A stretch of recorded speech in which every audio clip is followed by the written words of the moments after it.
Good morning. Welcome to the Cory Morgan Show for this Friday, May 21st. Last one before the May long weekend. We can tell it's the May long weekend because there's snow on our lawns this morning. That global warming is really doing something else. But you know, a snowy long weekend doesn't really mean that much anyways when we're not allowed to do anything. So I guess if we're going to sit around our homes, it would be twice as painful to look outside and see beautiful spring weather during this weekend. This way we can look outside and say, it was miserable anyways. Very, very cold comfort in that case. Got a great show today. I got, there's a new book that's been put out. It's an ebook. It's free. It's called Life After COVID. I'll go into details on where to find it, or perhaps if you Google it out. It was a collaborative effort between a whole number of authors, including the Justice Center for Constitutional Freedoms, John Carpay, who's been doing a lot of the great work helping people who have been charged with COVID restrictions. Franco, Terrazzano, and Aaron Woodrick of the Canadian Taxpayers Federation contributed. Krystle Wittevrongel, I'm just slaughtering her name, but she's from the Montreal Economic Institute. And they wrote on what we got to do with our healthcare to recover from this. I mean, we've really seen some challenges and shortcomings with our health system throughout this. Secondstreet.org, Colin Craig contributed. He's been on the show before. He was always great to chat with. He won't be on today, but he's one of the authors. Anthony Fury was also a part of this collaborative effort. So it's quite a book, and we really do need to start talking about what's going to happen the day after this nightmare ends, whatever that might be, because we're too busy being reactive and looking at our immediate circumstances, and we aren't looking farther beyond. And if we don't start planning now, we're going to see even more challenges and problems coming farther along. After that, I'm going to have Derek Fromm on. He's a lawyer who's worked a fair amount on constitutional issues. Just want to talk again about this apparent right that Quebec now has to amend our constitution unilaterally. It's really almost kind of bizarre. There's just so many levels of oddness in this, and apparently Justin Trudeau and Aaron O'Toole are both fine with this. I'd just like to break that down a little bit. How does that work? Do we actually have a constitutional amendment formula? And people are saying, well, because Quebec never signed, they can amend it. Well, if they didn't sign, are they a part of it? It's just a mess. But as usual, we pander to Quebec and their every whim and wish, and we'll let them, I guess, set the rules as we go forward. But a question a lot of people are asking is, if Quebec can do it, well, why can't Alberta? And I think that's a very valid and good question. So today's show, by the way, we do have a sponsor here. It was brought to us by the Canadian Coalition for Firearms Rights. One of these acronyms I like tripping myself up on. There's so many with the JCCF, and now this is the CCFR, the Canadian Coalition for Firearms Rights. Nobody works as hard as the CCFR for your ability to use and own firearms. Check out what the CCFR is doing by going to firearms in plural rights.ca and click why join us. I don't want to spell that out incorrectly and send people in the wrong direction, but they've been sponsoring us. They're doing great work. They're looking after your property rights. Again, so many rights are a threat and at risk these days. That's one of them, your ability to own property and to utilize and enjoy it. So be sure to give them a look. Okay, I'll just go over a few more things to get things warmed up. Where are we here? Why can't I see my overlays? All right, well, so I'm having overlay issues, but we have been having provincially, let's talk about with Jason Kenney, the UCP government.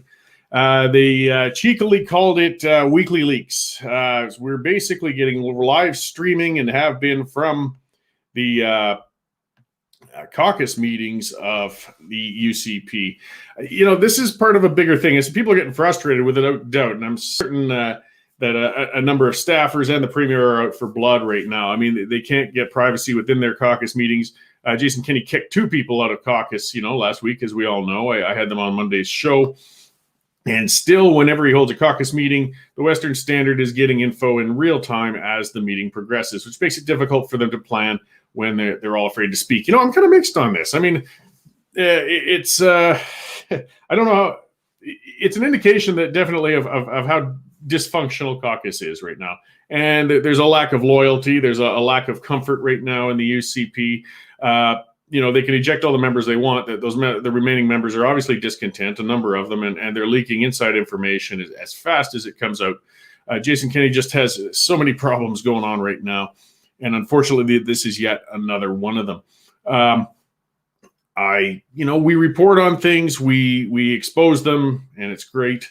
They've got to get it under control, though. I mean, this isn't good necessarily as we see it, because we don't need caucus members afraid to speak, because it's going to appear online so shortly afterwards. But then again, that lands on the leadership, that lands on Jason Kenney, that lands on that tight premier's office that apparently really shuts out the other participants in caucus. I mean, that's part of what leaves them frustrated, leaves them doing things like leaking information and stuff from caucus meetings as fast as it comes out. So keep an eye on it, though. I mean, we basically are the fly on the wall of the United Conservative Party caucus meetings and activities and actions. Bouncing around a bit here. Let's go to federal. Here's something that's been sliding under the radar a lot. This is Bill C-19. Speaking of rights that we're setting aside and risks we're taking in response to the pandemic, C-19 has a bunch of measures that would be implemented in the case of an election held during the pandemic. Now, I do think, in a sense, it's responsible to have a plan. I mean, maybe things will still be raging and crazy. Well, the election could be called tomorrow for all we know. It's pretty unlikely. But even if it's this fall, if things aren't under control and an election does hit, we need some sort of plan. We can't have people not coming out to vote because they're afraid to, for infection risks or things such as that. But it's looking more and more unlikely that it's going to be a big problem. I mean, the infections in general are going down. Vaccines are going out. It appears to be effective. Hospitalizations are going down. So if we're looking at a fall election, chances are we shouldn't bring any of this in. But we have to watch for this. And one of the big things with this is really adding to the ease of mail-in ballots. And in looking at the gong show south of the border with the mail-in ballots over the election, I mean, it slows the counting. It lends a pile of credence to conspiracy theories. There's room for abuse. I don't think typically with mail-in ballots, they've always been there as special ballots. It's just that they want to ease it a lot. And I don't think they would be abused to a point where it would actually impact the election.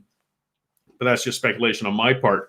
But what it would do is undercut trust. I mean, people who don't like the election outcome will point to the mail-in ballots and say that that's what changed it. That's what caused the problems. We've got a whole pile and layer on layer of distrust with government right now as it is.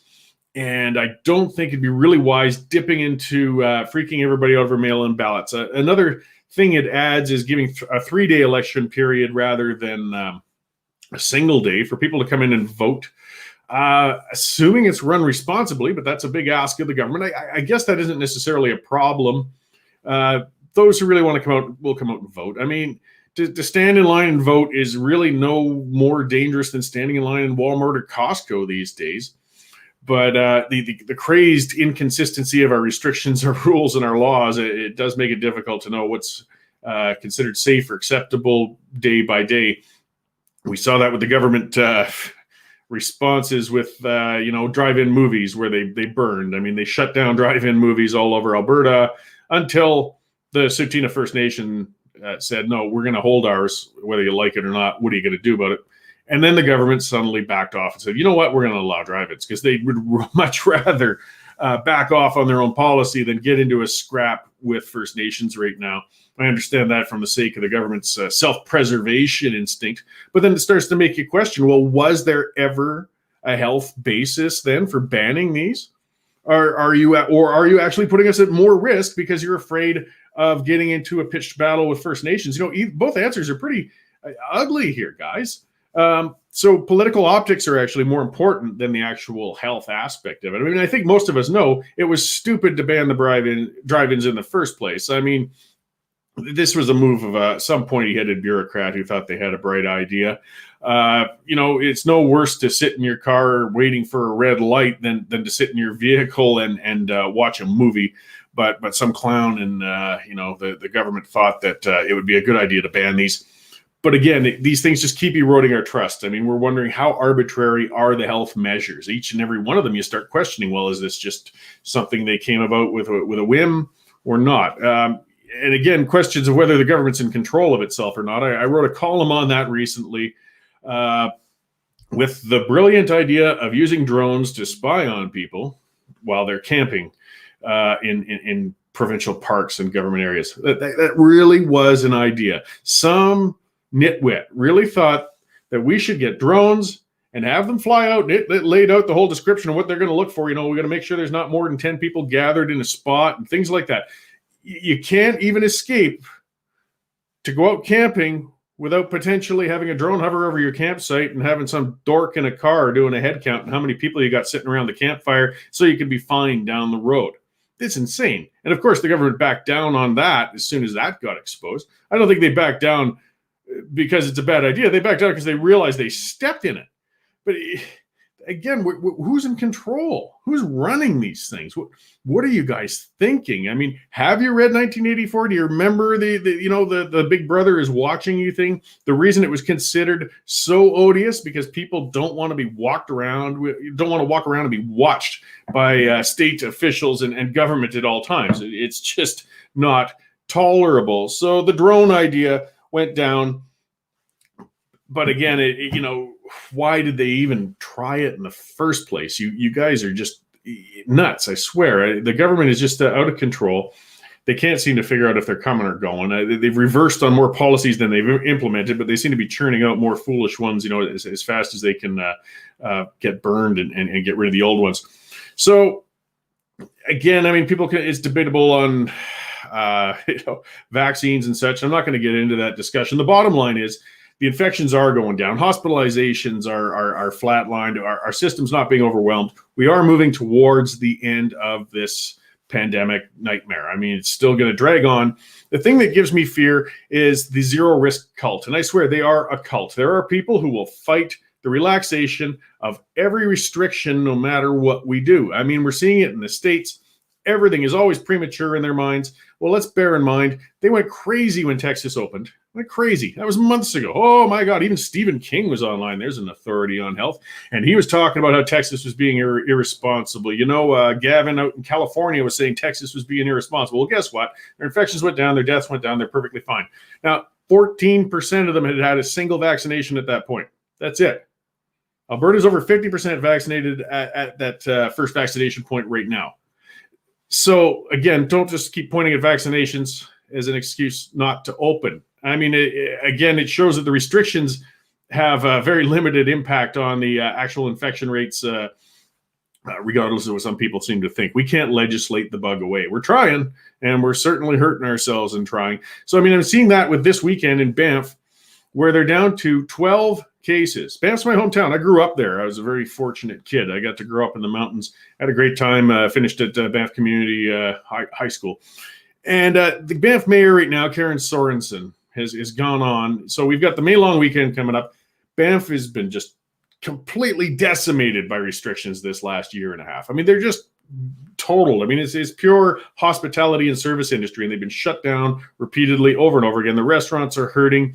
The bars are hurting. Everything is in disarray. And the mayor of Banff gets up and says, well, yes, we've only got 12 cases out of the 8,000 people here, but we want to recommend that nobody come to Banff this weekend. That's what the mayor is doing. I can't imagine how it must feel to be a business owner hoping to get a little bit of a boost to pay some of your lease rates, pay some of your taxes this weekend, this May long weekend, particularly since the weather's crap. So at least there'd be some shoppers coming out, possibly, helping you survive. And the mayor gets up and says, because we've got 12 out of 8,000 people have COVID, we are recommending nobody come to our town this weekend.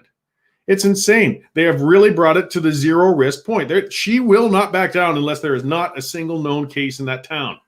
And when you get people like that, what's going to happen the next time a bug comes down the road? The next time a more active than another flu comes out? I mean, we've got to start pushing back. Reopening is not a given. There are people who like this level of control, and we won't get out of it until we push these people aside, and our work is cut out for us. Either way, enough bitching out of me. I'll get on to some people who have been putting out some more proactive stuff. As I said at the start of the show, this has been an ebook, a free one called Life After COVID. It's a collaboration with a number of contributors on a number of levels, and I'm really happy to see some proactive work being done because we do have to start planning now on how we are going to dig ourselves out of the mire we brought in. So I'll bring everybody into the stream here. I've got three guests who were co-authors in this book here. Let me see here. I will start with Krystle Wittevrongel. I'm sorry, I think I just slaughtered it when I opened up there. But if you could correct me, I'm more than happy to get your name correct. You're with the Montreal Economic Institute. You did a great job, actually, Cory. That was quite perfect. Okay, thanks. I'll just still keep sticking to Krystle from here on in. But thank you very much for joining me today. And we have Franco Terrazzano of the Canadian Taxpayers Federation. And I believe you were working with Aaron Woodrick on this collaboration as well, Franco? Yeah, that's right. I was working with our former federal director, Aaron, to get our chapter on what the government can do to tackle this huge debt problem it has. Yes, and I know you're the new federal director now, I believe. Yep, that's correct. We've got Jay Cameron from the Justice Center for Constitutional Freedoms. I remember you were on with Danielle during one of our shows and the specials in the past, and you guys have been working busier than all get out because our constitutional freedoms are in a whole lot of trouble right now. So thank you very much for joining me today. My pleasure. So maybe I'll just kind of start and get back to Franco quickly, just to kind of lay out, perhaps, Franco, what this book is, what it's going into, and who's behind it. And then we'll just kind of move along through folks and see what you guys have put forward here. Well, Cory, first, thanks so much for having us on. We really appreciate the ability to kind of get this important message out. So the ebook, it's free and it's available on our websites. Taxpayer.com is the Canadian Taxpayers Federation one. So it's called Life After COVID. And really the focus is how can governments tackle some of these huge obstacles that we're facing after COVID-19, right? So many of the big problems are our government finances are absolutely in the dumps. We've had so many people who have lost their jobs, so many businesses whose life savings have just evaporated before their very eyes.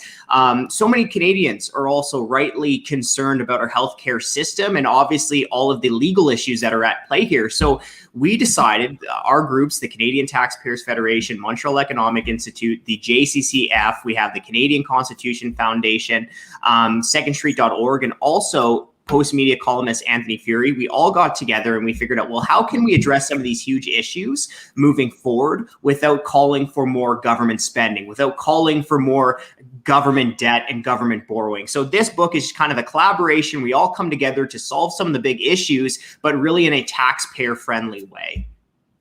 Great. Well, I'll start moving around here. One area that we haven't heard nearly enough about and is from our healthcare system. And I think something that's really been exposed is just how vulnerable we are in our current system as it's laid out. I mean, a lot of people are asking, well, if these ICU numbers and these hospitalization numbers as a relative part of our percentage population are so low, why does it sound like we're always on the brink of being overwhelmed? I mean, how bad was our system to begin with? So Krystle, you've written a large portion of the book on what we need to do with our health system in light of all of this. Can you expand a bit on that? Absolutely. So for years, we've been underperforming. This isn't new. This is something that has existed. What COVID-19 has really done has magnified some of these insufficiencies in the current system. What we've dealt with has been massive capacity issues. So wait times for medically necessary surgeries, we've been dealing with those for years. Those are huge problems.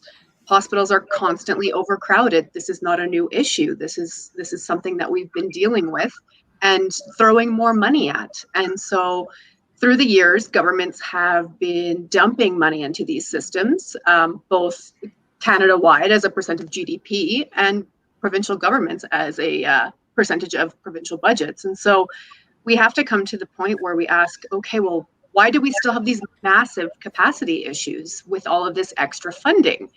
People are starting to wake up to this. We commissioned a poll through Ipsos back in November where 53% of Canadians had said that over the past decade, the money that's been injected into the system, they don't see it having any impact, or they feel that the system's actually worse. So people are starting to wise up to this. And what COVID did was, like I said, it really just magnified some of these issues. Yeah, absolutely. So getting on to the solution end, though, which gets much more sticky, because, I mean, Canada, we've really turned our whole health institutions into a sacred cow. I mean, the only politically acceptable solution to any problems is to throw more money at. As you said, we've been doing that at a great pace for some years now, and it doesn't seem to be improving things. So what do we need to do with our system going forward once this pandemic starts to ease off? Well, moving forward, there are a few reform options that would really inject some of that capacity without having to call on additional funds from taxpayers or from governments. And so one of the ways to do this is currently hospitals are budgeted on global budgets, which means they're funded based on previous years' volume of patients and services. So there's really no incentive there to innovate or do things better because it's not based on current numbers or current trends. Switching to something like activity-based funding, where they are funded based on the actual number of patients and services being rendered, would tie things a little closer to the actual patient, as well as, open up the door for a little bit more efficiency to be injected into the way things are being done. Additionally, we see that restrictive licensing of nurses and physicians, for example, nurses and pharmacists, they are highly educated, they are highly trained.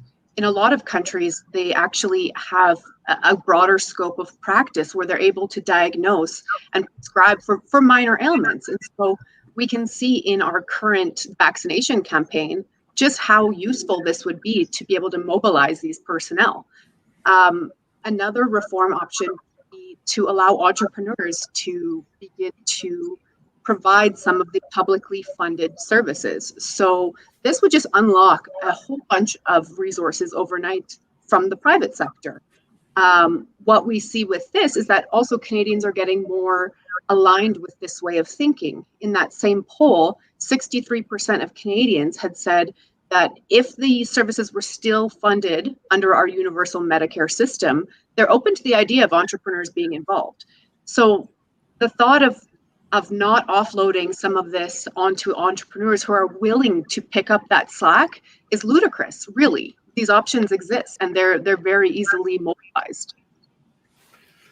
Great. Well, I'm glad to see people starting to think outside the box a little and getting, so I'll kind of pivot back to Franco for a moment then, because we got the financial aspect. No matter what we do, and getting more efficiencies in health is fantastic, but we still have to pay for it and we are still very low on money. So from the fiscal end where you guys were writing and digging in, as well as I think Colin Craig, what proposals have you got going ahead here for post-COVID?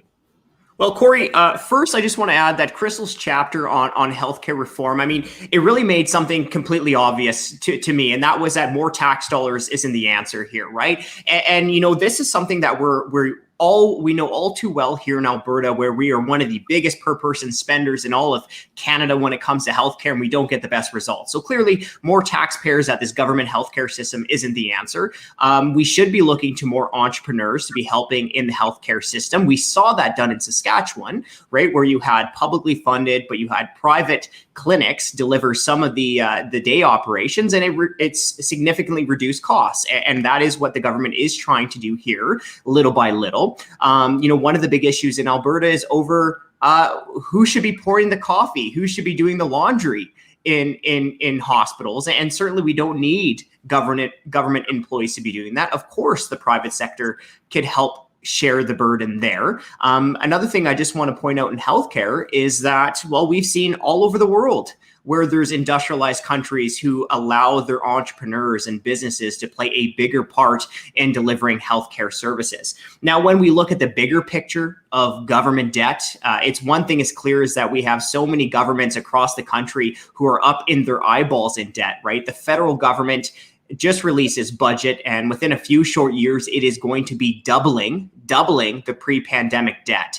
And before we can really provide solutions, it's important to understand why we're in this big mess. And I think, Cory, to you and to most of your viewers here, is going to come as no surprise that a big reason we're in this huge debt problem is because of the overspending that is occurring now, and the overspending that has occurred for years and years across governments in Canada. Okay, well, so where, I know this is a big question for you, where do we start cutting?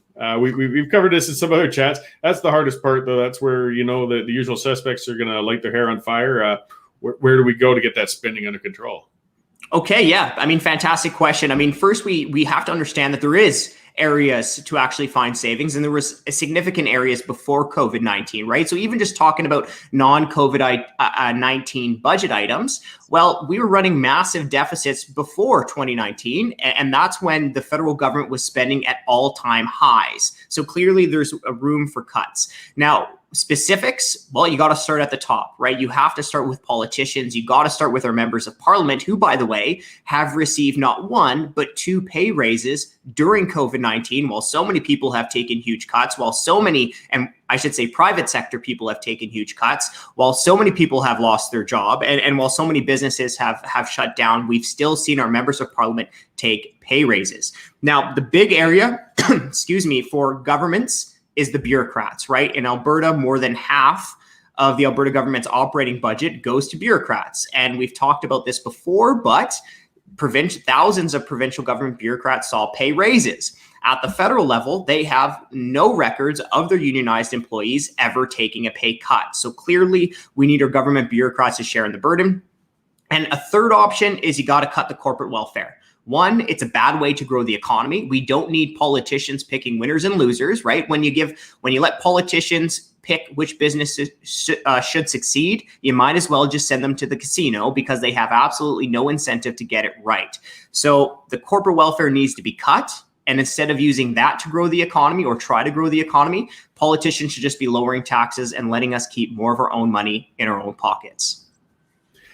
Yeah, that would be a refreshing change. I think we do know how to manage our own money. And with times like today, we've been forced to, most of us outside of the public sector have really had to learn how to manage our finances more carefully than ever. I'll come over now to getting to managing our rights, which is another tremendous and difficult area. So, Jay, you wrote the portion on circumventing our democratic institutions. Like we've stepped on so many different types of rights and abilities over the course of this pandemic, and using it to justify. But we do know that when the state takes control, they don't care to relinquish it very easily. And I think a lot of us don't feel terribly confident that they're going to let go on a lot of these things, even once the pandemic passes, or at least it sets a precedent where they can step on these very quickly and very easily with little justification. So can you explain a little on what you wrote on there? Sure. So Canada is supposed to be a free and democratic society. And right now, Canada is neither free nor is it democratic. And so really there has been a coup to overthrow the Constitution. You have power delegated to health officials and cabinet ministers, and no democratic accountability. So the reason you have democracy is so that you have representative government. You have the representatives of people deciding and debating and amending the laws that govern those people. And right now that's not happening at all. When was the last time you heard a legislature debate the health orders? It hasn't happened. The reason it hasn't happened is because power has been delegated to health dictators, which is what they have become, and they are not democratically accountable. They are not required to provide the science to the legislature. There is no requirement for them to provide any reviews of the data or developing information out there in the medical and scientific community. And there's no requirement for the legislatures to debate and review that material. The legislatures are not doctors. So you have one doctor who is making laws for millions of people, and the legislature is not involved at all. And so that is the essence of a dictatorship, and that is what is going on in Canada. So that's the first problem. The second problem is that politicians have a twisted, and of course it's very self-serving, they have a very twisted definition of the rule of law. We heard Jason Kenney in Alberta just a couple nights ago say, well, everybody is subject to the rule of law. That's true. Everybody has to follow the law. That's true. Nobody's exempt. That's also true. Not even premiers. That's true. And then he says the health orders are the law, therefore you have to follow them because that's what the rule of law says. I think not. That's not how the rule of law works at all. Now, health orders are sort of laws. They are kind of laws, but they're basically peon laws compared to the Constitution, which is the supreme law of Canada. And the supreme law of Canada says that you have fundamental rights and freedoms. And the reason it does that is to protect society from would-be dictators, like some of the premiers in the country and the health officials, and who don't consider constitutional rights at all in their analysis. They don't think about domestic tranquility or commerce and trade or civil liberties, right? They're only concerned about one thing, and nobody's allowed to have a second opinion. And that's why Canada is fundamentally broken right now. And so the chapter in the book is about those issues. Yeah, it has been distressing, and it's funny. We've seen it used in province after province.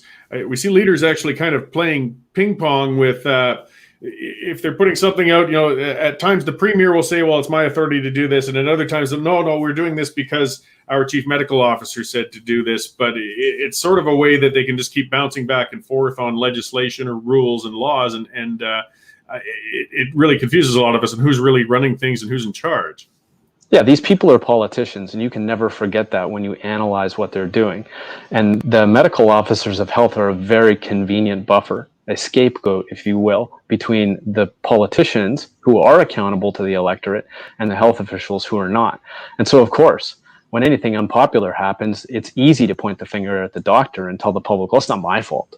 The doctor said we have to shut your churches down and close your businesses and prevent you from working out. And, by the way, have as much liquor as you want because that's all that's open. It's the doctor that did that. It's not me, right? Don't hold me accountable. And that's what people like Jason Kenney are doing. Yeah, it's been frustrating to watch, Kenny and others. So we'll get back though to healthcare on that. So, we've got such a large and difficult institution to work with. Something Franco had pointed out too is, we're fighting over who's providing laundry and such. And in looking at other models, European models, things such as that, we have a great deal more private provision of care, even under universal systems. But one of the big things holding it back tends to be public service unions. How can we deal with organized labor and make people feel comfortable with health reforms, without getting into a giant general strike, I guess? That's a really, really great question. And I don't think I have the answer for it. I think that we need the public to really understand. And as I mentioned, we're starting to get there where people are starting to not equate private with America, which is the big problem. You hear any sort of private provision and people immediately think of, people dying in hallways in the States. And that's not at all what we're talking about here. And like you had just mentioned, tons of countries, OECD countries in Europe, are providing a mix of public and private care under their universal systems. And so getting people aligned in this way of thinking and realizing that, okay, this isn't America, can start to help with that public discourse. But as for the unions themselves, I don't have an answer for that. And I'm hoping that with more public involvement and more public acceptance of some of these ideas of reform, especially when they see the massive savings that can result and the increased efficiency in the system and better levels of care, that they'll get on board, and then the unions will have to follow suit on some level, is what I'm hoping for. Sure. Yeah, no, I threw a bit of an organized labor curveball at you there, but it's a given that they will be the most vocal in trying to avoid change. And as you rightly said, though, if enough of the public are on board with the changes, the labor will follow, if only grudgingly. And yeah, that frustration that people act as if, again, the defenders of our current system, as if there's only two systems on the planet, the Canadian one and the American one, and ours is perfect and theirs is hell on earth. And, we I guess in helping educate public that universal care doesn't mean it has to be universally provided by, the state. There's many provision options out there. Absolutely. And what we see in Europe is great efficiency when there comes a mix of the two. So in France, for example, there are some hospitals that are privately managed, but they are still publicly funded hospitals. They tend to do better. They compete better. We forget that healthcare is in itself a sort of business where if you're doing better and you are better quality, you will increase your customer base. So for a hospital, you want to provide the best care that you can. And if you're then associated with budgets that reward in the sense of, based on your activity rather than previous year's funding, it just makes sense. They just kind of go hand in hand. And we see this in all over Europe. Also in some of those systems are the ability for doctors to practice in both a public and a private sphere. Whereas in Canada, especially here in Alberta, this is prohibited.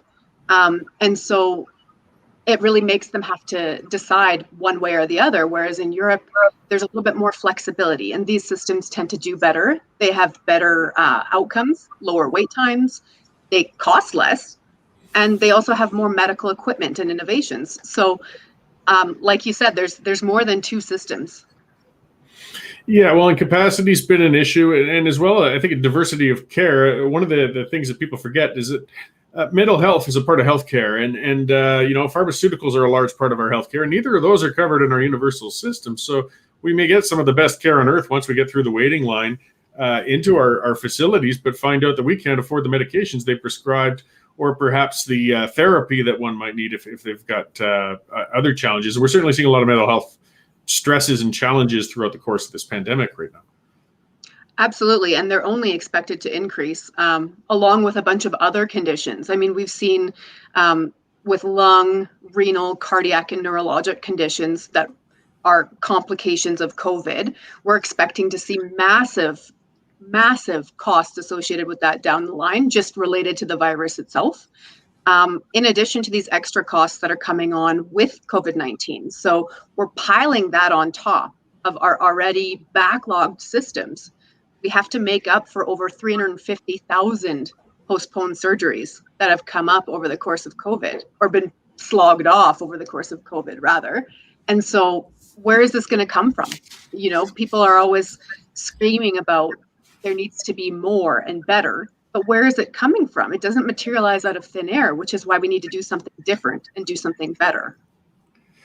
Absolutely. Well, and we've got a lot of, smart, motivated individuals out there who, and ambitious, if just given the opportunity, they will do things for the betterment of us. But individuals are people that apparently are not valued in society these days, particularly if they differ from the conventional wisdom on lockdowns and rules and regulations and where we're sitting. Just getting back to that rule of law, Jay, so we were talking about movement, innovation, business. Right now, everything is so strangled. Like, how can we open ourselves up? I mean, healthcare, business, just in general, like we're in such a quagmire right now. Where do we begin to dig ourselves out here? Well, there's a couple things that have to happen. Number one, politicians need to start having some integrity and recognizing that their power is not unlimited and that they are constrained by the Constitution and the checks and balances on their use of power. The Constitution establishes two lawmaking central bodies by which laws are made, Parliament and the legislatures, and they're both democratic institutions. And so in order for things to return to proper functionality, things need to be debated and reviewed in the legislatures, and politicians who are at the top of the totem pole need to stop hogging the power and trying to centralize power within their cabinet, which is a very tempting thing to do, but it's not constitutional. The other thing that has to happen is that you have to have accountability in the courts because governments are out of line. They're not just a little bit out of line; they're way out of line, and they are exercising arbitrary power in the textbook definition of what an autocratic or an authoritarian society looks like. And when judges see that, they have to have the courage to push back on the government and say, this is as far as you're coming, and this over here, that's too far.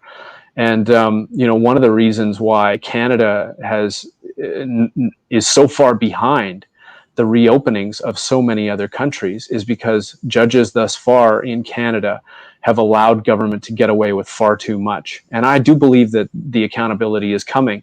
But there's nobody to protect the Constitution except for the judiciary. You have a combination of lawmaking power and the executive centralized in some of these governments right now. And so it must be the judiciary who steps up and says, this is illegal, it's unconstitutional, it's hurting society, here's the evidence, you guys are out of line. And so that's what we're waiting to happen. Yeah, you bet. Well, and has there been an opportunity to get in and dissect some of these? I know we keep having some court hearings now and then. A lot of charges seem to be laid and then they're dropped before a person really gets to get into court. I know you guys have been working with, some of the free religion aspects and with the pastors who've been charged. And there's just so many examples, whether it's restaurant owners, rodeo goers, you name it. But has there been any good cases to point at where somebody's been able to take some time, lay out the cost benefit of restrictions or even the feasibility or legality of them? Yeah. So, sorry for the phone ringing in the background here. The Justice Center was in court in Manitoba for a 2-week trial just now, and when we got to the subject of the cost-benefit analysis, it came out in open court that there hadn't been a cost-benefit analysis done. There isn't one in the record, and so that was evidence that the Chief Justice of the Court of the Court of Queen's Bench in Manitoba heard loud and clear. And so, I mean, there's going to be a decision on that case, and comprehensive medical evidence was put before the court. World-class experts, the former chief medical officers of health, the government's own microbiologist is criticizing what government is doing with PCR tests and using them as a diagnostic tool, as opposed to a supportive measure to figure out who's actually contagious. So all of that evidence is in front of the court in Manitoba. And then in BC, of course, you probably read that the court overthrew the restrictions on protesting. They kept the restrictions on religious gatherings, but overthrew the restrictions on protesting, which is a step in the right direction. But I mean, really what we need courts to do is recognize that these are laws of general application. They apply to millions of people in very, very different circumstances. And the people who are making them are not equipped. They are not trained in public governance, and they're making a mess of society, and it needs to stop. Yeah, it's a mess is definitely the right term. So maybe to try and put a little bit of positive, so I'll put the toughest question to you, Franco. Anthony Furey contributed to this. He's a well-known columnist in Canada, and he's written for a long time. And his chapter was on, what government got right and what they got wrong. Maybe just somebody to break things up. What are a few areas it sounds like perhaps they did correctly? Yeah, and let me just tie this into growing the economy, right? And this was actually also a part of the chapter from Colin Craig with secondstreet.org. So one of the things that we saw the government actually do well, some governments that is make it easier for some entrepreneurs to sell some of their products. I mean, of course, so many businesses have been struggling with these restrictions, with lockdowns, one after another, but there have been some instances where governments have cut some red tape. So for example, during this COVID-19, some governments actually started allowing businesses to sell alcohol during takeout delivery. Now, this is something that should happen all the time. So it's good that finally governments are reducing red tape in that area. Another thing is that some cities, including Calgary, before this last round of lockdowns, allowed businesses to expand their patios so that they could serve more people outside. So at least there is some additional flexibility for these businesses. Another one is that the feds made it easier for distilleries to then produce and sell hand sanitizer. So here are some instances where governments are starting to reduce some red tape for businesses. Now, arguably, I would argue that this should have already been the case beforehand. Now, one of the things that we need to talk about going forward is allowing for a more flexible economy, right? When you go through a downturn, one of the keys is that your economy is flexible. So if someone loses their job, if someone loses their certain business, they're able to transition into another line of work. And a big thing that holds that process up is additional red tape, is additional and onerous regulations. Yeah, so we're getting additional regulations, and it's been a problem. Getting into broader issues then, I mean, here's an area, and maybe that it goes more into the legal as well, but we've really turned into national introverts.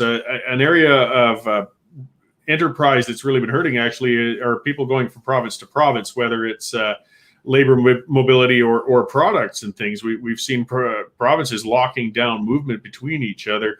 I mean, to be functional as a nation in general, you think we need to move our goods and people as much as possible. Do you think there's going to be an appetite to broaden our collaborative work between provinces going ahead? Well, that's difficult to say, Cory. I don't have the crystal ball or anything like that. But what I will say is that we're going to have to try to find new ways to grow our economy and grow our economy in a way that doesn't put taxpayers on the hook for more and more debt, right? We're already $1 trillion in debt at the federal level. So we need to figure out a way to help grow the economy without piling on more and more borrowed spending. And one of the ways to do that is simply by reducing interprovincial trade barriers, right? Or allowing for more labor mobility within the provinces.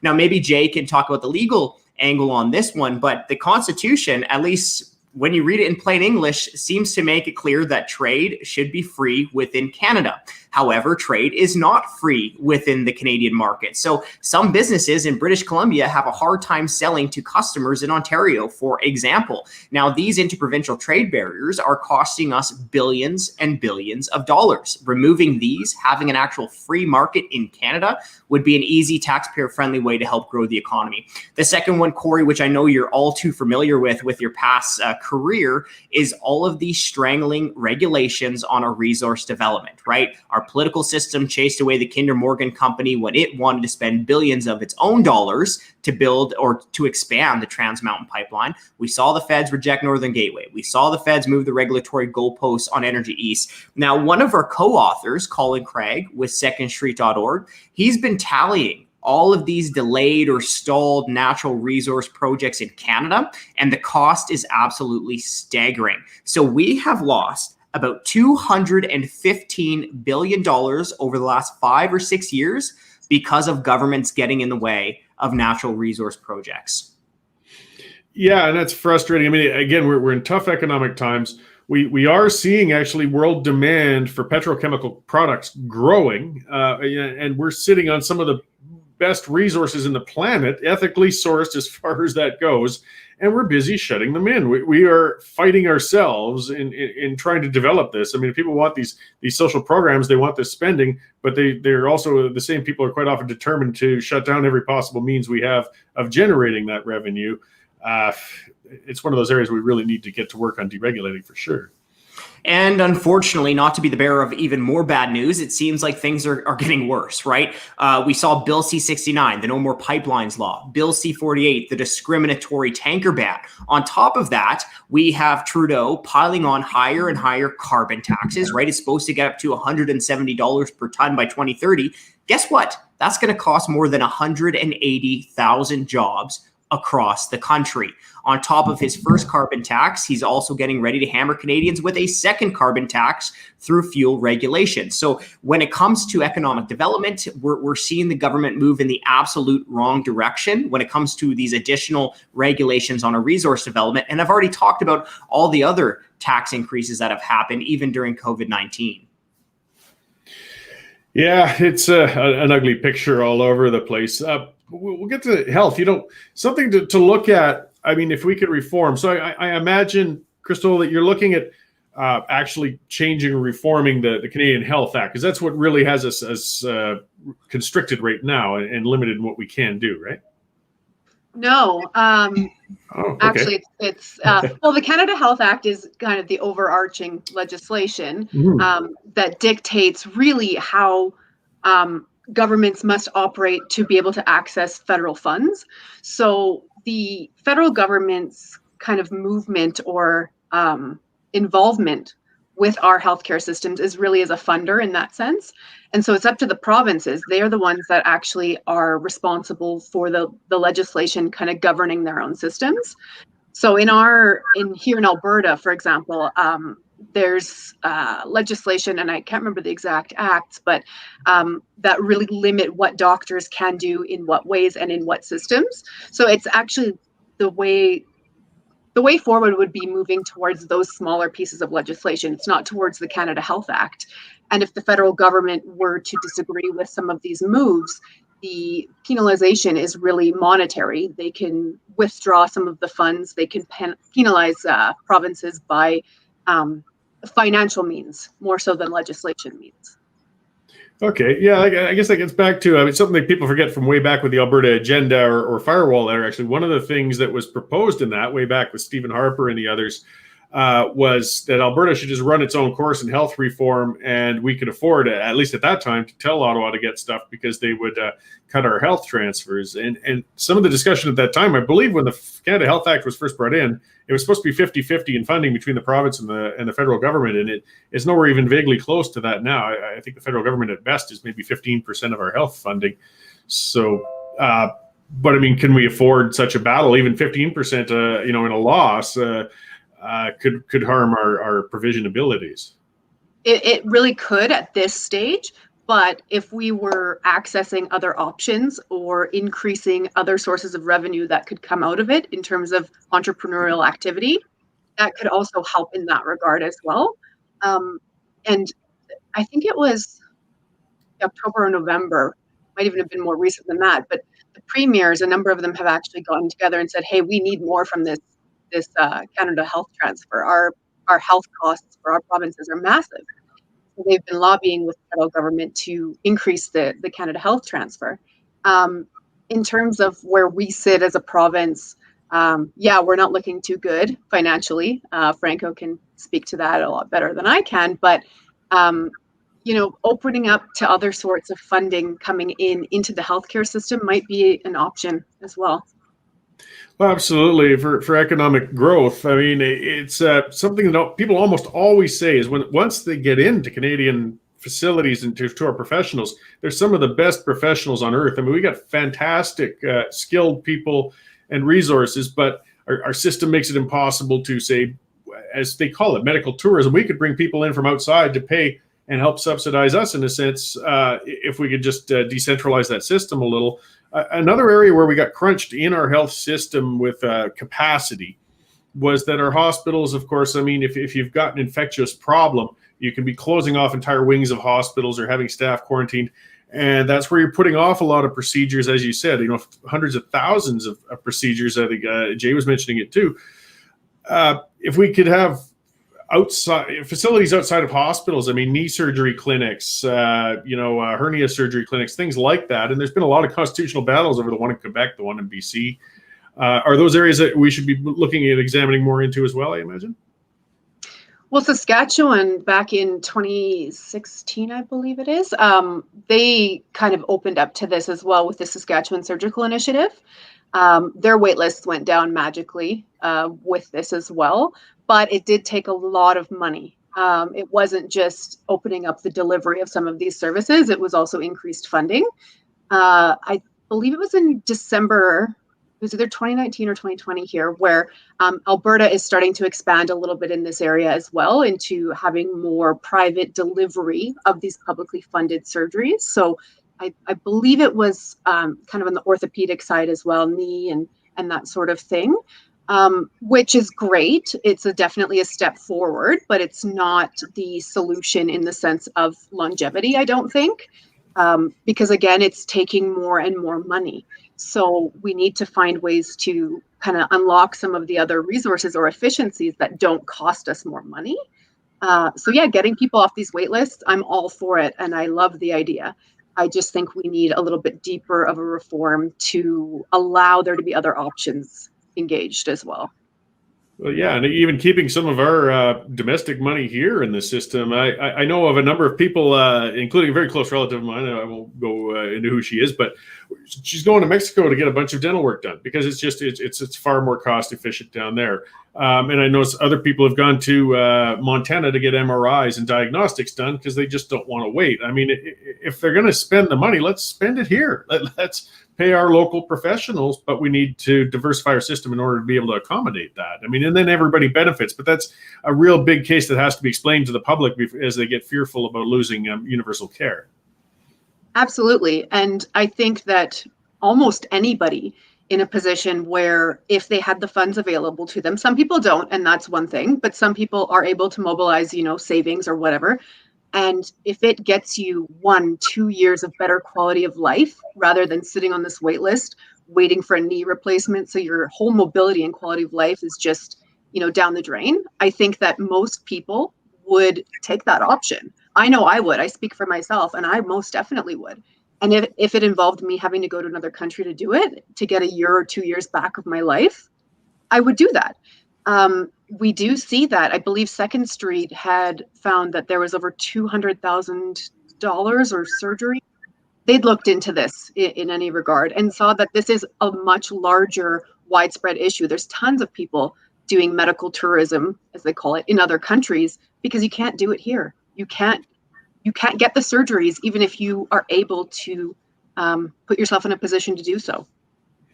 Yeah, and again, as we've established, we've got the ability, we've got the professionals. Just it seems we don't have a system that just allows for it. So I'm glad to see voices are coming out to start examining, different ways of doing this.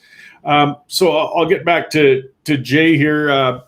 because there's been a number of challenges. I don't think you guys have dipped into the health one so much in the past, have you? But I know with Cambry Clinic in BC, and I believe there's a hernia clinic in Quebec, there's been a lot of legal challenges when it comes to private provision of care, and they've been losing in court, I believe, to a degree. We did take a case to the Alberta Court of Appeal, and leave to appeal was refused at the Supreme Court of Canada over a dentist in Alberta who had been in a hockey accident, and he was told that he would have to wait 2.5 years for surgery in Alberta. He couldn't work, he couldn't play with his kids, he just laid in pain in his bed. And so he went to Montana and had some sort of disc surgery, and came back and gave the bill to Alberta Alberta Health Services, and they said, "We're not paying for this. You could have had health care in Alberta." When he's like, "Well, yeah, I mean, but I have no quality of life for 2.5 years, right?" And so, I mean, we lost the case. But there are cases in Canada which talk about that there has to be alternative treatment options. There's the Carter case, which talks about how suffering and things like that involves Section 7 security interests under the Canadian Charter of Rights and Freedoms, and so there are cases out there. But I mean, the bottom line is, Cory, is that universal health care in Canada is a misnomer. The lockdowns have proven that. The lockdowns are ostensibly justified because they want to preserve capacity. Well, capacity for who? Everybody's had all their procedures canceled, right? You can't get your diagnostic stuff done. People are dying from cancer now because they couldn't get treatment, they couldn't get diagnostics, and they're finding it way too late. We've been contacted by a host of people who have had loved ones not able to get procedures, and they've died. And then you have the whole situation with, you have people in hospitals and they're dying, and you want to go see them because they're your loved ones. And the state is saying, well, you can't because of COVID, where, the person who's dying wants to see their loved ones, and the person who is outside the hospital wants to see their loved ones. And so, I mean, universal healthcare it's a misnomer. It's so broken. We need to come up with a different name for it. Yeah, well, and being alive isn't living. I've got a grandmother who's 101 years old. She might make it to 102 this August, with any luck. And she's going a bit deaf and blind, but she's all there mentally. But we can't. Nobody's seen her aside from my father and my uncle for over a year now. Like, she's imprisoned, and yeah. What are we buying her for this? We're robbing her of her visiting her great grandchildren and her grandchildren in her final couple of years of her life. It's not like she's going to get 10 more years if we take the chance, and lock her up like this. And that's just one of so many examples of the pain we're causing through this system, ostensibly to protect everybody else. Again, it gets back to that cost benefit. That's just not being done, as well with the diagnostics that are being deferred. And that gets back to those early battles in healthcare we were talking about. The big battles in Alberta and Saskatchewan were MRIs back then, because they were kind of the new tool on the block. And we found if we can find these cancers and these conditions earlier, or things for osteosurgeries, we can get people, either save their lives or get them up and running a lot faster. And, it's not anything medically controversial to say, the sooner we find things out with people, the better chance we have of a positive outcome. But all this stuff's getting kicked down the road, and we're going to see health costs that may outweigh the benefits of these lockdowns. Yeah, there's no doubt about that. And how society treats its elderly is a mark of what kind of a society that is.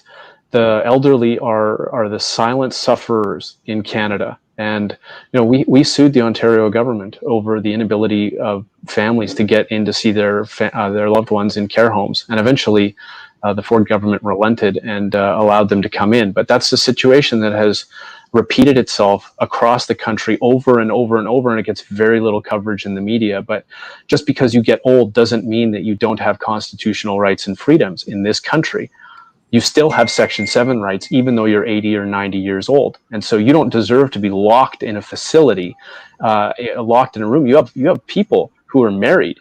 They can't go to see their spouse who is in the same building because the health officials are saying, no, you can't go because of COVID.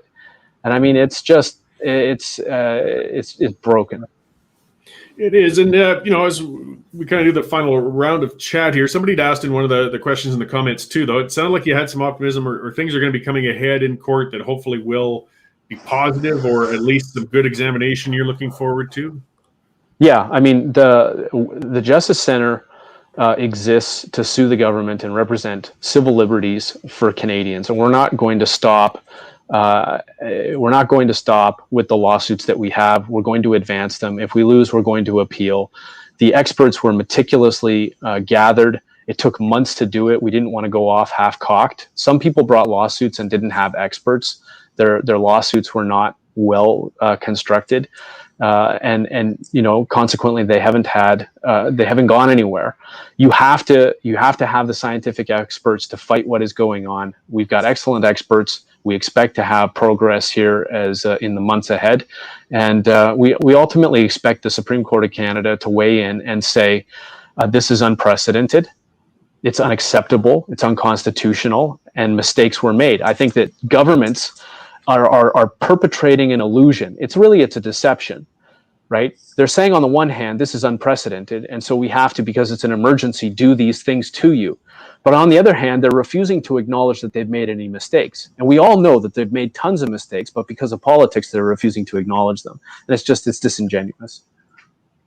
Yeah, well, and I really appreciate the work you guys are doing, because a lot of the people who are being charged and so on, they aren't legal experts. These are just individuals who are standing up for themselves, or whether it's religious wise or business wise or movement wise, and they need somebody to stand up for them. And as things wind down, we got to remember, we can't just forget about what has happened here. I mean, if we don't get up and have some legal precedents set, then the next time something infectious comes around, we could be snapped right back into this in a heartbeat. We won't have learned anything.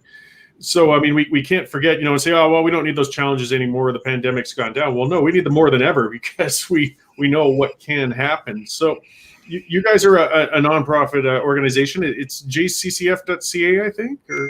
That's correct. Yeah. And for people who might want to support you, or people who might need help in challenges and things like that going forward, where else, I guess as we kind of close off with you, can people find out information on what you guys are up to, or how can they help you out? The president of the Justice Center, John Carpe, publishes regular columns in the Post Millennial and in the Epoch Times. Irregular, I suppose I should say, but often in the National Post sometimes. And so those articles are available. But the Justice Center has crunched an enormous amount of data, and it is on our website. We have a regularly updated analysis of COVID cases, fatalities, statistics from other years. We have a paper coming out from one of the principal authors of the Great Barrington Declaration, who is a world-renowned scientist from Stanford and who testified in the Manitoba litigation. And so if you go to the website, there's an enormous amount of resources.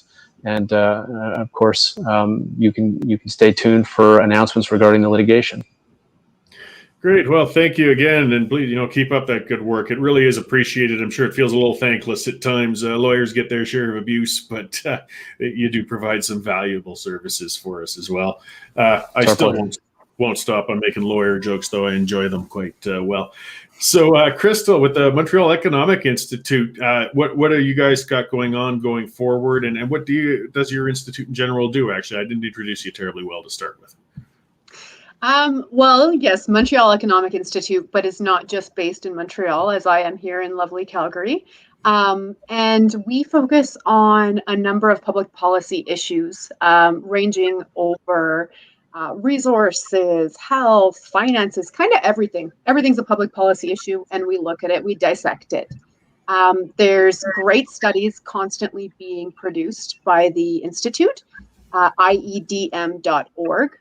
We actually, when Franco was talking about interprovincial free trade, I was getting very excited because we had put out a study in March looking at some of the benefits that could come out of interprovincial free trade if we were to liberalize it, and how now is as good of a time as any to do that. It's insane. It's easier to trade with other countries in some instances than it is between our own provinces. That's a study I would recommend for anybody to read. It's incredibly interesting. And yeah, we really want to bring awareness to all sides of issues. Great. Well, thank you very much for the work you're doing. We always need more, digging in and think tank sort of institutions. It really brings some balance that your average user isn't necessarily going to do. So I'm looking forward to seeing more of what comes out. And again, on things like that, interprovincial trade issues and things such as that, because they're huge ones that slide under the radar and we're all paying a price for it. So thanks again for joining me today. And I'm certain we'll probably talk again soon. Yes, thank you for having me on. It's been wonderful. Great. Now, I'll finish with you here, Franco. Maybe if you could give a little more, breakdown of the book and where people can find this. Like, this is where it's all packed in. It's a free ebook. I think most of the contributors have got links to it on their sites. Where can they get into it and read this in whole? Yeah, so please do check out Life After COVID. We have so many obstacles that we need to face, and we need the good solutions, right? We can't have solutions that pile on more and more debt. We're already $1 trillion in debt at the federal level. That breaks down to $28,000 plus for each Canadian. I can't afford that. I know many Canadians don't have that pile of money laying around. So this book really does go into the details on how we can solve some of these challenging issues that me and my co-authors just talked about during this show. And one place that you can find it is at taxpayer.com. Again, it's a free ebook. And if you have any issues finding it, please reach out to me and I'd be happy to send you the link. Right on. And you're moving out to Ottawa fairly soon, you mentioned earlier. Yep, just before Canada Day, I'll be saying goodbye to Calgary and moving to Ottawa. Well, let me express my condolences, but there's a good deal of work that needs to be done over there, and I do appreciate it. I'm sure we'll still be chatting even when you're out that way, if not more. That's Ottawa's impacting us all, whether we like it or not. It is a beautiful city. But, yeah, well, hey, Cory, please keep me in mind for future shows. Oh, of course. Okay, well, thank you all very much again.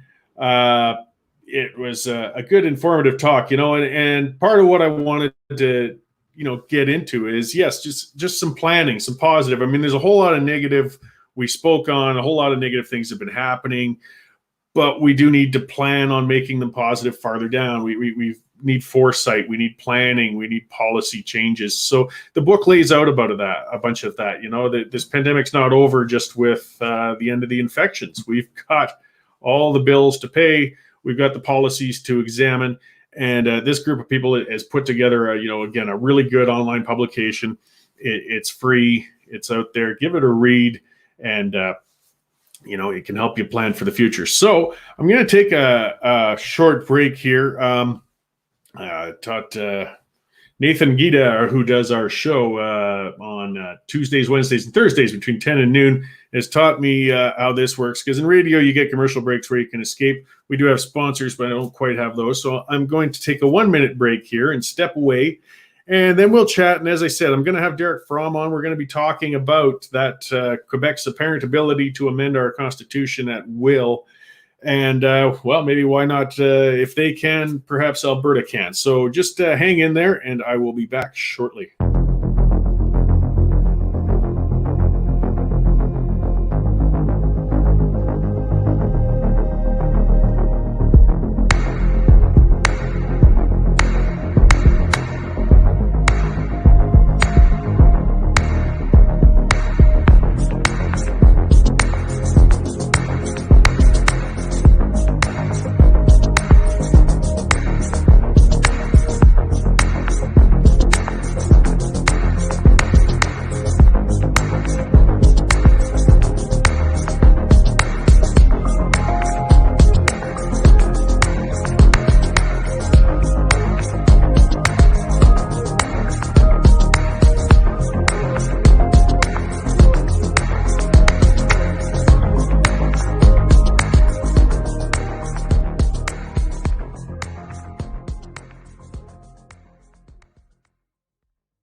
All right, I made it. Thanks for hanging in there, guys. Yeah, I love my morning coffees. They are fantastic, but it makes it hard for a 1 to 2 hour show to make it all the way through. So, again, just to frame it up quickly, I see he's getting into the queue there, so it's just great. Pretty much everybody's heard about it. It sounds like Quebec has declared that they can change the constitution for their own benefit, which again wasn't that surprising. if there's anything to be admired out of Quebec, they stand up for themselves. You know what? They don't care what the rest of us think. And I think it's time we start taking on a little of that attitude ourselves. Past time for that, actually. But the thing was a little more surprising, though I guess it shouldn't be too much. But Justin Trudeau said, yeah, well, if that's what you want to do, we're all right with it. Wow, okay. But then Aaron O'Toole, who has just been a giant deep well of disappointment, jumped in and pretty much said the same thing too. So this appears to be unavoidable. In the usual kissing of Quebec butt, we will allow them to do whatever they like with impunity, and not a single federal leader is going to do a damn thing about it. But can a province do things like that? I'm not sure. So I've brought in another lawyer to talk about things. 2 lawyers in one day. This is Derek Fromm. He's been on before, and I'm sure if you're Twitter sort of people and such, you've seen Derek out there or on Facebook. Thanks a lot for joining me to talk a bit about this today, Derek. Thanks for the opportunity. So maybe if you could break down what exactly happened here. Like, there's a constitutional amending formula. I had to live through watching them try to utilize it in Meech Lake and Charlottetown, and it failed. It's a difficult formula to accomplish. I mean, a constitution is something that shouldn't be easily changed. I mean, it should be mutable, but not necessarily, easily changed. It makes sense. But does it turn out there's a way to completely bypass the formula and just do it on your own? I didn't realize that existed. Well, it's actually kind of interesting to geeks like myself who like this type of stuff. But if you go back to 1867, when we really received our first constitutional document from the Imperial Parliament, that was just an ordinary statute from the Imperial Parliament in London. And it could be amended at any time by that Parliament. And so our local government did not have the power to do it. So it was entrenched in a way, right? Now, the conventions developed about how that could be changed. But what really happened is in 1931, there was a statute from the Imperial Parliament that gave Canadian governments the ability to either repeal or amend UK law, which was governing us at the time. But it explicitly excluded the British North America Act, which is our Constitution Act 1867. So that at that moment became still, or it persisted as kind of an untouchable document. And it was only in 1982 with Senior Trudeau's Constitution Act 1982 that was patriated into Canada. And now Canadian governments are permitted to amend that constitution under certain circumstances. And so there's actually 5 amending formulas in the Constitution. And the one that everyone's most familiar with requires a resolution from the House of Parliament or a House of Commons and the Senate. And then I believe it's 2/3 majority in the provinces, and there's a referendum standard. But that's not the one we're talking about. That's the one everyone's familiar with. There's 2 others that are kind of at play here with what's going on in Quebec. The first one is Section 45, which says that a province can amend its own constitution unilaterally. And Section 43, which allows a province that is uniquely affected or solely affected to go through a special procedure that is less onerous than the general amending procedure. And I believe that as long as the province and the federal government agree, there may be a referendum required in that as well. I can't remember off the top of my head. But a province is able to bring an amendment forward, as long as it doesn't affect other provinces that way, directly affect them, then an amendment can be made that is particular to that province. So, for instance, something that might fall underneath that is the Alberta Act. The Alberta Act, 1905, brought Alberta into Confederation. I believe there's provisions in there about separate schools, and so separate schools in this province enjoy constitutional protection. And so you can see that in the Alberta Act, the separate schools are particular to this province. So that Section 43 amending procedure would probably be the one that gets applied to a future Alberta, where perhaps that Alberta Act is amended so that separate school, the constitutional protection changes. But Section 45 is the one that Quebec is trying to use. And this is puzzling to me because Section 45 permits provinces to amend their own constitutions. Now, that might sound strange to people because in Canada, we really don't have many provincial constitutions. There are some, but I should say we don't have many written provincial constitutions. British Columbia actually does have a written constitution, and it does not contain a Bill of Rights, so it might be a little bit different than what people expect a constitution to be. But Alberta does not have a written constitution, and Quebec arguably does or does not. I'm not sure how they would consider their Quebec charter. That it could be a constitutional document. And this is the reason I think there may be some ambiguity, is because traditionally in the Westminster system, it is not permitted to bind future parliaments. And that's exactly what a constitution does.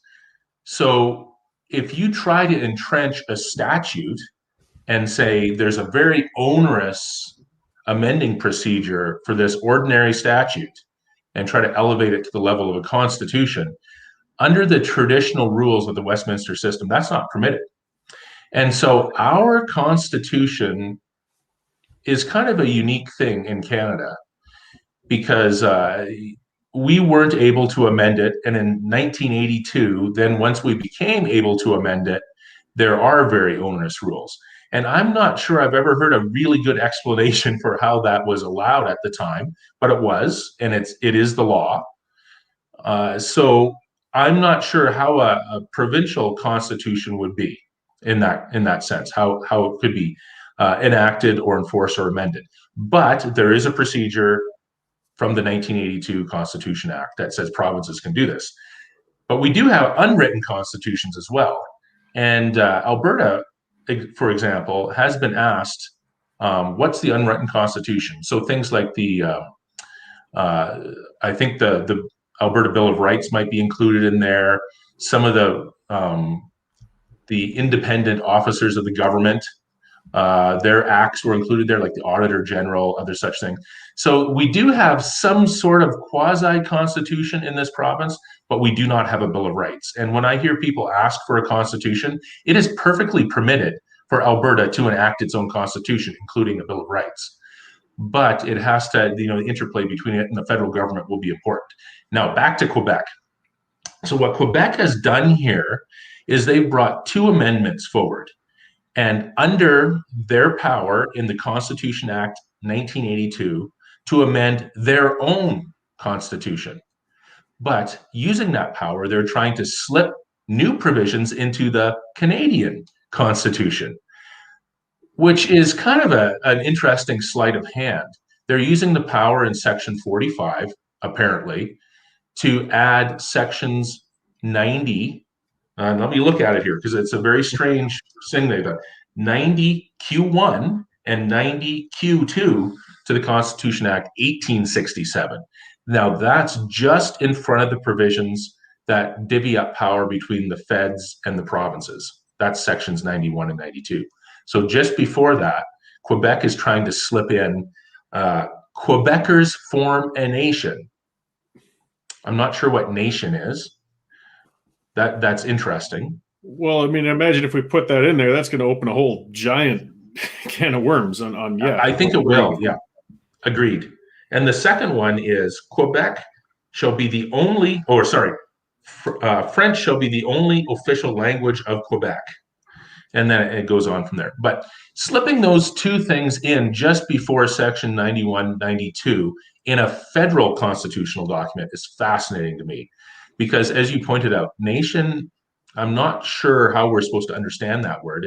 It seems vague, ambiguous. But what I think it means is that Quebec's trying to claw some power to itself, arrogate power to itself, that it doesn't otherwise have currently. And to me, that seems very strange that they'd be using an amending formula where they're amending their own constitution, which they are not. They're amending the federal constitution, and then changing it in a way that recognizes them somehow as unique before the divisions of power. which to me very clearly signals that they want to be treated differently within the amongst the other provincial governments. Well, they always have been. Yeah, so it's if they were a carpenter, they required the use of a hammer, and they've grabbed the saw, and they're gonna try to accomplish their job with the wrong tool. And so I don't think this can work legally and constitutionally. But then, as you pointed out, we have some very puzzling remarks from our politicians. It could be that they're generally unfamiliar with our Constitution, which I think recent times probably indicates is the case. But the other thing is, constitutional documents like this are really a reflection of the people. And in this last year and a half, I think it's been very clearly demonstrated that politicians have viewed the Constitution very differently than constitutional lawyers and Bill of Rights advocates have, where we view it as a stopgap, circumscribing government authority, putting a line in the sand beyond which government authority cannot tread. What they viewed it as, it seems to me, is more of a rules of engagement that when times are good, we'll follow this, and when times are bad, we'll do what we want. And that's a concern to me. And, Quebec's, good on them. They're asking for what they want. Alberta doesn't even ask for what it wants. And that drives me nuts. And so I don't think that if this goes to court and gets appealed all the way to the Supreme Court, that Quebec's going to win. I think it'll be a no, you can't do that decision. But then what happens is, because there's a dialogue between the Supreme Court and the governments in Canada, this dialogue, that decision will be used as a roadmap for how they can accomplish it. And maybe that's their strategy, is they're playing the long game to get what they want for their people. And, hate to keep turning it back to Alberta, but as was recently told me, 5 generations of Albertans have constantly kicked at the goads and tried to find a place within Confederation that is tolerable to us. 5 generations. And what are we doing about it now? We have to learn how to play the long game like Quebec is. Ask for what we want and find a way to get it in the end. And so my impression is, Quebec, there's many good lawyers there. They understand the Constitution. They know that to some degree, this is probably just a game that's being played, and they're signaling to their base. The politicians are signaling to their base. But in the end, Quebec will probably find a better, more tolerable place in Confederation because of it. And Alberta doesn't even seem to be willing to ask. And so we are going to languish for a 6th generation unless we do something. Yeah, well, something I've long said is that we got to stop bitching about Quebec and start emulating them. Yeah, they annoy us, but it's only because they wouldn't take it. They made no bones about it. We're here for Quebec. We're going to do what we feel is best for Quebec, and we don't really care what the rest of the country thinks. And unfortunately, when it comes to a stance like that, Jason Kennedy, that's been one of his largest areas of disappointment, is that he won't stand up to Ottawa in Alberta's interest if the province was burning to the ground. We've gotten pretty clear on that. But an interesting tactic then, if indeed that's a tactic, is I can see this going, well, it's going to be divisive either way you look at it. If you do manage to insert nation into the Constitution, if they do get away with it, that's a very loaded word. I mean, for every move in the future, that's when they can take it to the court and say, well, no, because we're a nation, we can do that. That's right. Yeah. And if it does fail, well, then, of course, the people who are independence-minded in Quebec are going to be quite upset and worked up, and that might be setting the grounds for a future referendum then. Like, they've really thrown quite a turd into the punch bowl here. Yeah. And, I didn't do my homework on this, and it occurs to me that the term nation might actually be what we call a term of art. which means that it's defined someplace and it means something relatively specific. It could very well be from international law, for all I know. I'm not familiar with it from my reading of constitutional documents in Canada, but it could be a term that they've chosen very specifically because it does have a meaning outside of the Dominion of Canada. Now, about that term nation, though, what I found interesting is that the way that Confederation works is we have a federal government and various provincial and territorial governments. There's not one level of government that's over the other. Provincial governments are just as they're not the little brothers or little sisters of the feds, I guess is the best way to say it. They're fully independent governments on their own. And the feds are just an equal partner with provincial governments. Now, where the actual interplay happens is in those Section 91, 92 provisions in the Constitution Act 1867, where different matters of legislative authority, different jurisdiction is given to the federal and provincial governments. But a provincial government is not subservient to the federal government. So when Quebec says, we form a nation, well, their government is already as independent as it can be. So it seems to me that when they use a term like that, if it's not from elsewhere in law, like international law, they must be arguing for a reduction in federal authority within the province of Quebec, which is exactly what we want here in Alberta. We want to have the yoke of federalism at least relieved. Our burden needs to be lightened. We, as your last segment pointed out, we have a tanker ban that's impeding our resources. We have a no pipelines law brought in by the feds. What we need to do is have greater autonomy for Alberta. Maybe Albertans should follow Quebec's lead and say, Alberta is a nation. We do have a unique place in Confederation. We're the people that fund it. And we need to start recognizing our contribution and defending ourselves against being taken advantage of. Well, absolutely. And again, I mean, the amount of federal authority or things, I mean, I can see more internal constitutional conflicts coming. What if Quebec says, well, as a nation, we do now want to actually set up borders and control immigration from other provinces to our province? Yep. Well, that's going to really clash with the charter, with our ability to move or trade goods as well.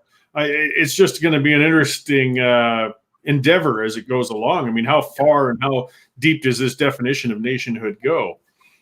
Yeah.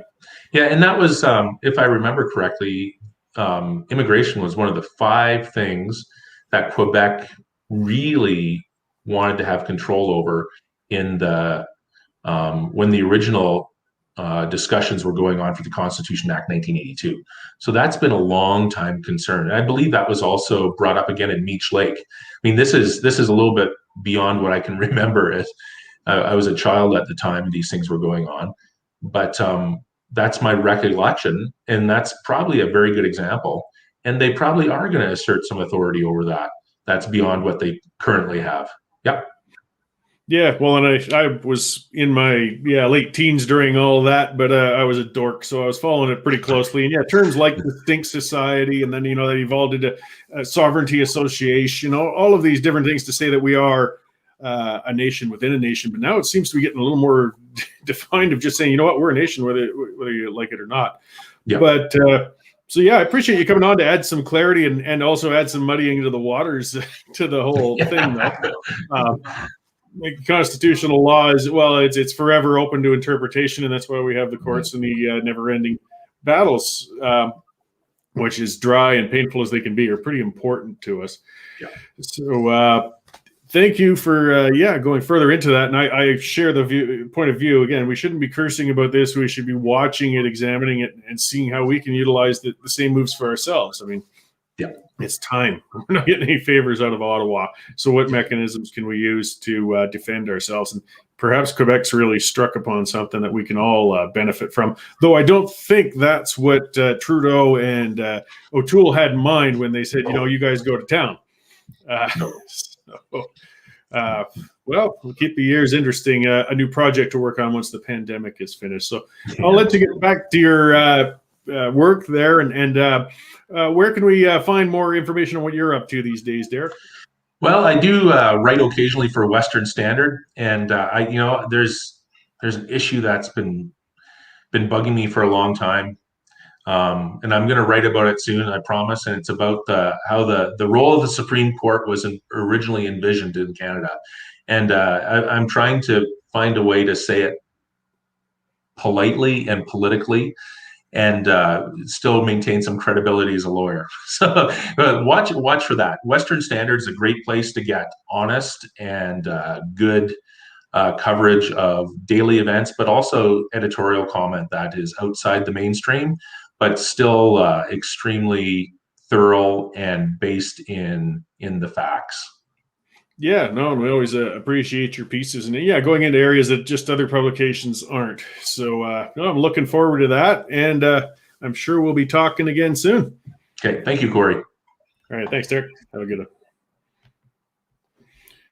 So that's interesting, and that did change my outlook on it, because I didn't quite understand it. That helped broaden out a little more of what's going on there. I still can't pretend to fully understand it, but the general notions of it are there, and it's going to be something interesting to watch. And again, it's something Derek and I certainly agreed upon, was that Alberta should be learning from this. Saskatchewan should be learning from this. The Confederation is failing us. This system of Ottawa governance on a country that's as large and diverse and different as Canada, it's not a working model. We either need to massively decentralize our government, which again, Ottawa has no interest in doing, aside from with Quebec, or I come to the conclusion that one of our provinces has to tear out. We've talked about that. Meech Lake and Charlottetown, for those of us old enough to remember, or for those who read up on it. Those were some attempts with Mulroney to make constitutional reforms in Canada to change the deal. Might have been better, might have been worse. That's arguable. We can look back on it. But the bottom line is they failed. And our Constitution, as I said earlier, shouldn't be easily changed, but we should be capable of changing it as well. We've got to examine this. Look how old that document is. If we're talking the original foundation of it, 1867, a lot of things have changed since then. Why are we presuming that these agreements, these deals, these documents are still fully valid today? Why are they considered sacred by some? It's not serving us well. And maybe Quebec's found a way to change that for province by province. Maybe it might be a piecemeal, ugly way, but if we keep inserting different things, distinct things within our province by province within the Constitution, it'll make a big bloated Constitution, but we'll get that provincial autonomy that we need, and it'd be better for the whole country. I've gone on about that before. The country, the model I love so much is Switzerland. It's an ancient democracy, and it's so decentralized, such a small country, multiple official languages, 26 different little states they call cantons, a lot of direct democracy. They're not perfect, but doing a hell of a lot better than we are. Could you imagine us trying with 26 provinces? And we got all this space, but they're pulling it off. And the reason is because they devolve so much authority to those local governments. They're not trying to run it all out of a central government. And that's why we're chafing in Canada. How absurd is it to think that one law can apply and be effective and proper for the people of Newfoundland, that, as with BC, as with the Yukon territories, as with Saskatchewan, as with Ontario. Every one of these provinces are distinct, very different. Culturally, economically, mindset. The only thing that really stands out with Quebec is they got language to really make such a distinction. But aside from that, we're very different. People who traveled across this country know we're different. We have different resources. We have different interests, different goals. We're bound together. We're considered a nation of Canada. That's fine. But we've got to have a system that can account for the differences regionally, and we don't. There's some degree of it. As Derek said, the provinces have a great deal of authority, but it seems over the years we've given up on pushing for it, for our own autonomy, for doing it, aside from Quebec. And I used to curse about Quebec a lot, and I still do now and then. But you know what? You got to admire them. They're not taking the crap. They stand up for themselves. Why are we constantly whining about them? We got to do the same bloody thing. I mean, they're winning if indeed it's something to be won or lost. So yeah, let's examine what can Alberta put into that. What can Saskatchewan put into that? Maybe even BC. But it's going to be something very interesting to watch. And the thing to keep in mind is look how quickly the federal leadership bent over to accommodate Quebec with this move or demand or whatever way you want to make it out to be. Again, O'Toole, man, he's something else. And it was Michelle Rempel, countered quite well in talking about, well, can Alberta put something in to get out of equalization, amend that part of the Constitution? That was her question. But that got pretty quickly undercut when O'Toole came bumbling on in there to say, yeah, I'm with Justin. Quebec should be able to do this, and it's great, and they're a nation. But again, as I said at the end, it's not like O'Toole was saying that because he thinks every province should do it. It's just him hoping he can manage to win some seats out there. It's not doing us any favors in the West. And if provinces won't stand up for themselves, we look at that. We look at the transfer payments to Quebec. Look at the preferential treatment to Quebec on every level. It's because they're willing to stand up for themselves. And if we don't, they will keep milking us to feed Quebec. But don't blame Quebec. Blame ourselves. We've got to put our foot down and say, no, we're not taking any more. You're not getting any more. We're out. Or we're moving towards being out, or we'll throw our constitutional amendments and changes in there to stand up for ourselves. Because the system is not working. And it won't. The system either needs to change or we need to get out of the system. Those are the only two options we got left. The only question is how long are we going to let go before we hit that point? It seems interminable, but we will eventually get there. And, support, polling, things for independence is flying along, and it's growing. So, I'm not sure about this one. Sorry about that. So, yeah, we've got a few paths to independence. Maybe Quebec's provided another one to look at and examine. I talked about that before. We're moving towards the equalization referendum this fall. Maybe that'll have a little more teeth, actually. It just struck me. People say you're just pissing in the wind with this referendum. There's nothing you can do. Well, maybe there's a much stronger justification. If 80% of Albertans said, you know what, we've had it with this crap, no more equalization, they vote that way in the referendum. That's when we put forth our provincial modification to the Constitution. There. See, we're distinct. We did a referendum on it. We showed we, as a whole, want no part of this. So we are putting in our exemption. I could be messing with how Derek was saying it works or how it lays out, but what's to be lost to throwing it at the wall and see what sticks, Yeah, Cheryl was bringing up. I read about that. I didn't look too closely at it, but parts of Oregon were voting to secede and be part of Idaho. And that's going to be interesting to watch that and seeing Alberta take notes. Because, the American system, Texas is always chafing and fighting, but they don't quite have separatist movements like we do. And now we're seeing partition and getting smaller with parts of Oregon. Oregon's a neat state, interior Oregon, nice and conservative, a lot of agricultural and things like that. Idaho, again, for the most part, Republican conservative type of area.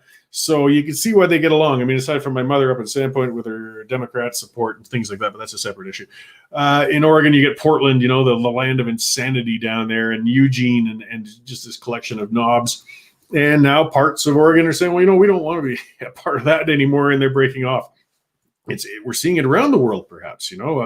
As time goes on, we're seeing movements to. Scotland, I think, is on the brink of breaking out again. In the UK, we're starting to see decentralization of governments. I think it's a good trend. If we can do that, ironically, if we can just embrace our differences, we can actually get along with the outside governments and states better instead of fighting with each other all the time, and we'll all benefit for it. As Rose is saying, it'd be nice if the premiers in the West got together and planned a group separation. That was interesting. Some of the polling that the Western Standard did before, support was much, much stronger for Western independence if Saskatchewan was tied in with it, kind of the larger the group. We got to be careful. There's differences between Saskatchewan and Alberta, but still the West has got more commonalities, with each other, particularly the prairie provinces than the East. So, there's no appetite for it yet on the elected front. Scott Moe doesn't talk about those things. Jason Kenney is certainly demonstrated his full federalism. He's not going to bend from that. Barcelona versus Madrid. Different areas are splitting apart, and it doesn't have to be violent. It doesn't have to be nasty. I mean, look at the Czech Republic and Slovakia. They're getting along fine. That was a peaceful split between the two once the Soviet influence got out of there. Sweden and Norway were actually one nation at one time, only 100 and some years ago. They split through referenda. Actually, it can happen, and those two countries get along perfectly fine. They got a big long border next to them. I'm sure they have their tiffs and disagreements now and then, but they decided that they're better off independently from each other, and seems to be working well. And yeah, Cheryl saying, Alberta, let's not wait for 5 more generations. Yeah, Derek's pointed out just how long this goes, 1905 till now. We're just going in circles. So the long weekend approaches, guys. Do what you can with it. The weather's crappy. That's kind of a tradition for May long weekends anyways. That's nothing new. It's Victoria Day to some of the people who are into the monarchist sort of thing. I find them kind of neat. They're interesting to watch the shows on and everything. I mean, they're a part of history, but they should be also, as far as I'm concerned, legislatively completely a part of history as well. Look at the remnants we've got now. I mean, this Governor General's office, what a joke that is, I mean, it's an embarrassment. But that's what the monarchy has brought us as we devolved into a modern world. They're just figureheads, but we need to fully make them so. I mean, now it's just turning into a soap opera. But either way, Victoria was a big part of history in North America and in the world. Herself as a queen, and Victoria Day is the celebration coming up. So celebrate, observe, or as other people call it, the May long weekend. Do what you will. Crack a beer, have a good time. Before I take off for the weekend, just a reminder, don't forget, nobody's working harder for gun owners than the Canadian Coalition for Firearms Rights. These guys are out there. They're on the ground. They're suing the federal government on behalf of gun owners right now. And if you could become a member or donate to their legal fund, go to firearmrights.ca and click Why Join. Like, they're pushing back, and we have to. That's another thing the central government, what was it, C-51, I believe, under Alan Rock back in the 90s. I'm dating myself. I'm a little older. But back then, it was a big battle with the long gun registry, which we discovered in High River. That's fodder for another show. The registry was never deleted. It just stopped updating. But they're not done with us. They're still coming after our firearms. They still don't support our individual rights of property or defense or things such as that. This group, the Canadian Coalition of Firearms Rights, CCFR, they're standing up for it. They're pushing. They're taking the government to court. They're making sure that you can keep and use, both keep and use your firearms. The government finds those little roundabout ways too, saying, well, you can have it, but it's illegal to use anywhere. Or you can have it, but you can't pass it on, when you're finished with it. Like, they're phasing it out. It's still a gross violation of property rights and individual rights. And the main part is they're afraid of people being empowered. I mean, firearms in Canada, realistically, they aren't harming many people. We don't need to have things not harm many people before we legislate to try and stop them. We see that with the pandemic. Armed robberies, things like that, the murders that are happening with firearms are predominantly by far and above illegal handguns that came in from out of the country. Not anybody who was out hunting, not anybody who kept something around their household, not a target shooter, not people, a hobbyist or a collector. These are gangsters and thugs who get illegal firearms. And guess what? No matter how many laws you put in there, those gangsters and thugs are going to keep getting them. And we're just going to have less ways to defend ourselves. So there are groups pushing for that. There were a bunch in the past. I remember a law-abiding unregistered firearms owners association and a whole number of things. But now, it's gone into this bunch because I believe if Trudeau gets a majority, and he very well probably might this fall, he's coming after your guns. So be sure to support our sponsor there, the CCFR. Go to firearmrights.ca, click on there, help these guys out. As well with us, thank you all for tuning in. Keep an eye on our YouTube channel. Subscribe to it if you haven't already. Nadine has been putting in fantastic interviews and stories and editorials. And go to the westernstandardonline.com. You can get our stories in full. Things like Derek Fromm was talking about, he'll be putting it up there. We keep good original content on stories that nobody else is covering. We're speaking for the West. We are more transparent, reporters on the UCP caucus than the UCP leadership actually is. So you can get that information there. But we need you to subscribe so we can keep that up. There's a number of people need to be paid. There's bills need to be paid, things like that. And we can only do it with the support of subscribers and advertisers. If you want to advertise your products or services, by all means, get a hold of me or somebody else. We got these shows going. We'll be more than happy to support other businesses, and it goes both ways. So get in there, like us on Facebook, do those things, spread the word. Independent media is the way to go. The CBC and the rest of that garbage. Talk radio, it's gone to crap. We're here, we're building an alternative, and without a single nickel of federal tax or any tax dollars. And that's a big distinction. People do have to understand that, because the second you start taking money from government, you become beholden to them. And then you can't freely report on things. You can't truly represent citizens because you were worried about rattling the tree that funds you. You'll be worried that the government will pull your funding away if you poke too hard on them. And Derek's made it very clear. That's not going to happen. The Western Standard is never going to be taking tax dollars, but we do rely on then our readers and our users. And of course, we appreciate feedback. Tell us how we can do it better, how we can better serve. By all means, send me tips on people to interview, people to talk to, and we'll keep the freedom going. So thanks for all for joining me. I will see you all on Monday for a Monday morning show. It might be a little shorter because it's a long weekend. We'll see, but there's always more stuff to talk about. So thanks. And viva la Western independence.